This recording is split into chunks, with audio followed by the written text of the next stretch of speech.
चंद्र road की तरफ से आप सबों को सलाम जी। तो नौजवानों, आज फिर हम खुदावंद के मुकद्दस पाक कलाम में से सीखेंगे, जबकि हम सीख रहे हैं खुदावंद के मुकद्दस पाक कलाम में बहुत ही खूबसूरत एक वाकया, जिसमें हम देख रहे हैं कि कैसे जो है एक नफरत नस्ल दर नस्ल बढ़ती हुई कौमों, कबीलों, नस्लों को तबाह कर देती है। आज मेरे साथ निकलेगा फिर से हम खुदावंद का मुकद्दस पाक कलाम आस्तर की किताब और उसका 3 बाब और 6 आयत मुबारका को देखेंगे। खुदा के पाक कलाम में लिखा है, लेकिन फक्त मर्द की ही पर हाथ चलाना अपनी शान से नीचे समझा, क्योंकि उन्होंने उसे मर्दकी की कौम बता दी थी। इसलिए हमान ने चाहा कि मर्दकी की कौम यानी सब यहूदियों को जो अक्सूरस की पूरी ममलकियत में रहते हैं हलाक करे। आमीन।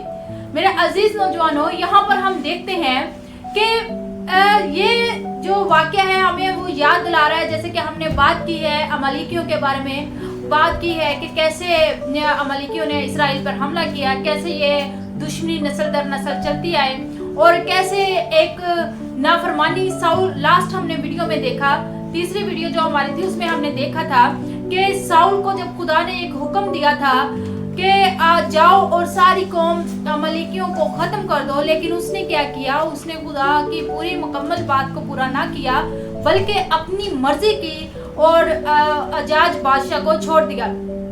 और इसके बाद हम देखते हैं कि कैसे खुदा के बंदा सैमुअल ने फिर उसको जो है मारा, कत्ल किया। तो मेरे अजीज नौजवानों, ये उसी कौम से ताल्लुक रखता था। और देखें कि पहले उसको मालूम नहीं था, पहले शायद उसको फर्क ना पड़ता कि वो मुझे सजदा कर रहा है, मेरे सामने झुक रहा है या नहीं झुक रहा, लेकिन जब उसकी कौम बता दी गई तो उसको उसके अंदर जो नफरत पनपना रही थी यहूदी कौम के लिए, तो वो उभर कर बाहर आई और उसने फिर चाहा कि इस पूरी कौम को ख़त्म कर दिया जाए। उसने अपने रुतबे, अपनी कुव्वत, अपनी ताकत का इस्तेमाल कर कर उस कौम को ख़त्म करने की कोशिश की कि मैं जिस रुतबे पर हूँ, मैं जो भी प्लान इनके लिए बना रहा हूँ वो सक्सेसफुल ज़रूर होगा, और हो भी सकता था। लेकिन जब खुदा का हाथ आप पर होता है तो खुदा जो है वो खुद अपने बंदों की हिफाजत करता है। तो चर्च अंदर और तमाम नौजवानों इस बात पर गौर करें कि देखें कि प्लान बन चुका है, उसको पूरा करने के इंतजामात भी हो चुके हैं।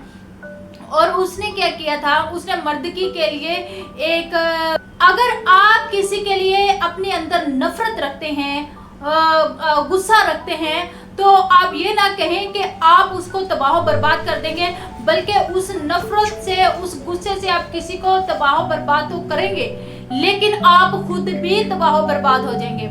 हाँ, अगर खुदा का हाथ आप पर है, आपका भरोसा खुदा पर है, तो खुदा आपको हर एक बर्बादी से, हर एक साजिश से बचाने की कुदरत रखता है। और खुदा ऐसी साजिशों से बचाकर अपने जलाल को ज़ाहिर करता है, और आप वो साजिश जो है खुदा के जलाल में तब्दील हो जाती है। आज हम यहाँ पर देख रहे हैं कि आस्तर की किताब जब हम 4 बाब पढ़ते हैं कि देखते हैं कि कैसे आस्तर जो है, जब उसको मालूम होता है, जब उसको पता चलता है कि हमान जो है क्या साजिश कर रहा है, और उसको बताया जाता है, तो वो अपनी कौम के लिए रोज़ा रखती है। और फिर आप सभी जानते हैं कि बादशाह के पास बिना इजाज़त के नहीं जा सकता, बेशक उसकी मलका ही क्यों ना हो, तो मलका उसके पास नहीं जा सकती थी। तो आस्तर मलका ने खुदा के सामने इल्तिजा की और खुदा ने उसके लिए बादशाह का दिल नरम किया। और जब वो बादशाह के पास जाती है तो बादशाह से गुजारिश करती है, तो एक प्लान बनाती है खुदा की मर्जी में रहते हुए। तो जब वो सारा भेद जो है बादशाह पर खोलती है कि कैसे हमान जो है हमारी कौम को कत्ल करना चाहता है, किस तरह से वो मर्दगी को कत्ल करना चाहता है, तो इस बात पर जो है बादशाह को गुस्सा आता है। हम खुदावंद के मुकद्दस का पाक कलाम 5 बाब 5 आयत मुबारका को देखते हैं कि कलाम में लिखा हुआ है, बादशाह ने फरमाया कि हमान को जल्दी लाओ ताकि आस्तर के कहे के मुआफिक किया जाए। तो बादशाह और हमान उस जश्न में आए जिसकी तैयारी आस्तर ने की थी। अब यहाँ पर हम देखते हैं कि आस्तर ने जो फरमाइश की थी, उस फरमाइश के मुताबिक हमान और बादशाह जो हैं वो दोनों उस जश्न में शरीक होते हैं। तो इसके साथ ही नेक्स्ट आयत में हम देखते हैं, जब 7 बाब को देखें तो वहां पर हम आयत मुकद्दसा 10 देखते हैं, तो उसमें लिखा है, सो उन्होंने हमान को उसी सूली पर जो उसने मर्दकी के लिए तैयार की थी टांग दिया। तब बादशाह का गुस्सा ठंडा हुआ। आमीन। तो अजीज नौजवानों, हम देखते हैं कि उसने मर्दकी के लिए 50 हाथ ऊंची सूली जो थी वो खड़ी की थी ताकि उस पर मर्दकी को लटकाया जाए और उसके बाद उसकी कौम पर भी हमला किया जाए और उनको मिटा दिया जाए, उनको खत्म कर दिया जाए। तो खुदा ने अपना जलाल ज़ाहिर किया। खुदा अपने प्लान्स को पूरा करता है, चाहे आपसे करे चाहे किसी और से करे। तो यहाँ पर हमने देखा कि अमालेकियों को खत्म करने का हुक्म साउल को हुआ, लेकिन साउल ने खुदा के हुक्म को पूरा नहीं किया।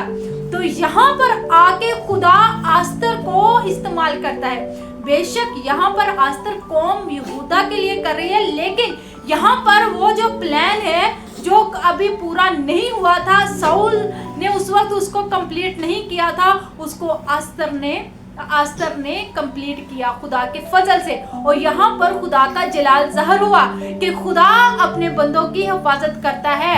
अगर हम खुदा मर्दकी की वफादारी और आस्तर की खुदा के साथ वफादारी, रास्तबाजी, खुदा के साथ उसका चलना जो है पूरी कौम के लिए बाइस बरकत ठहरा। आज चर्च और तमाम नौजवानों, अगर कोई आपके लिए गड्ढा खोदता है, आपके लिए चाल चलता है, आपके लिए साजिश तैयार करता है, तो याद रखें कि खुदा जो है वो आपके साथ है और खुदा हर साजिश का, हर एक जो भी आपके साथ बुरा कर रहा है उसका जवाब देने पर जो है वो कादिर है और वो जवाब देता है। आज खुदा भी मर्दकी की तरह, आस्तर की तरह हमें इस्तेमाल करना चाहता है ताकि हम भी अपनी कौम के लिए खड़े हो सकें, हम भी जो नस्ल दर नस्ल आने वाली दुश्मनियां हैं उनको ख़त्म कर सकें, प्यार से ख़त्म कर सकें, मोहब्बत से ख़त्म कर सकें, दिलों में खुदा की मोहब्बत को पैदा कर सकें जो मोहब्बत खुदा ने आपसे और मुझसे की है। तो आज का कलाम हम सबों के लिए बाइस बरकत ठहरे। God bless you all.